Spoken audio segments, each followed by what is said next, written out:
날마다 쓰는 나의 신앙읽기 TV 데일리 큐티 나무양기입니다. 오늘은 사무엘상 8장 10절에서 18절을 묵상하겠습니다. 사무엘이 왕을 요구하는 백성에게 여호와의 모든 말씀을 말하여 이르되 너희를 다스릴 왕의 제도는 이러하니라. 그가 너희 아들들을 데려다가 그의 병거와 말을 어거하게 하리니 그들이 그 병거 앞에서 달릴 것이며 그가 또 너희의 아들들을 1000부장과 50부장을 삼을 것이며 자기 밭을 갈게 하고 자기 추수를 하게 할 것이며 자기 무기와 병거의 장비도 만들게 할 것이며 그가 또 너희의 딸들을 데려다가 향료 만드는 자와 요리하는 자와 떡 굽는 자로 삼을 것이며 그가 또 너희의 밭과 포도원과 감람원에서 제일 좋은 것을 가져다가 자기의 신하들에게 줄 것이며 그가 또 너희의 곡식과 포도원 소산의 11조를 거두어 자기의 관리와 신하에게 줄 것이며 그가 또 너희의 노비와 가장 아름다운 소년과 나귀들을 끌어다가 자기 일을 시킬 것이며 너희의 양떼의 10분의 1을 거두어 가리니 너희가 그의 종이 될 것이니라.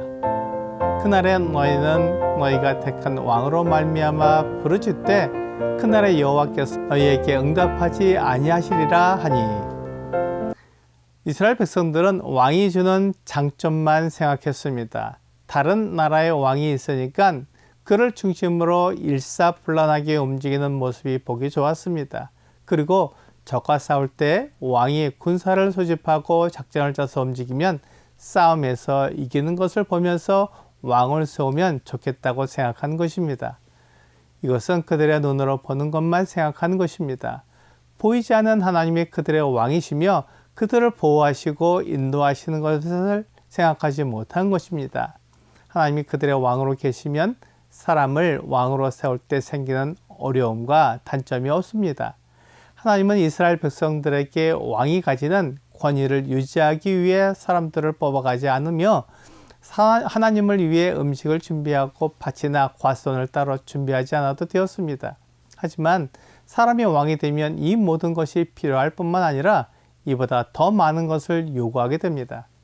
사무엘은 이스라엘 백성들에게 왕이 얼마나 백성들을 괴롭히는지 말해 주었습니다.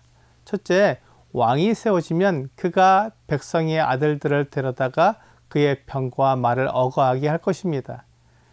왕의 병거와 말을 다루기 위해 사람이 필요하며 그 필요를 채우기 위해 백성의 아들들을 데려갈 것이라고 말했습니다.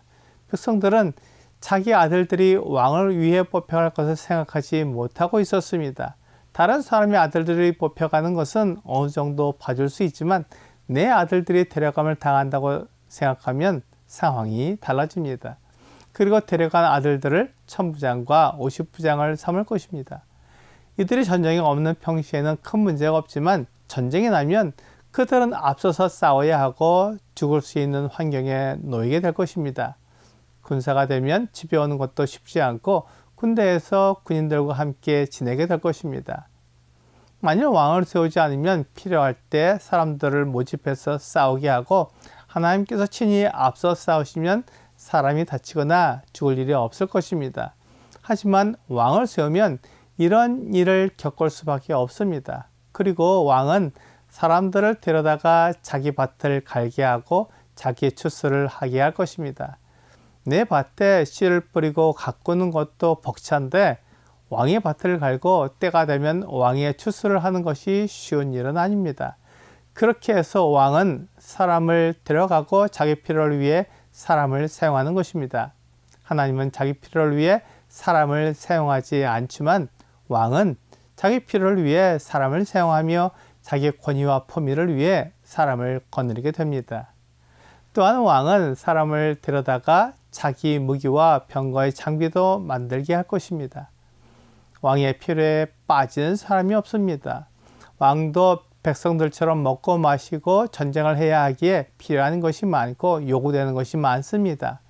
이러한 필요와 요구되는 것을 구비하기 위해서는 특별히 왕을 위해 일을 해야 하고 무기와 병거도 만들고 유지보수해야 합니다.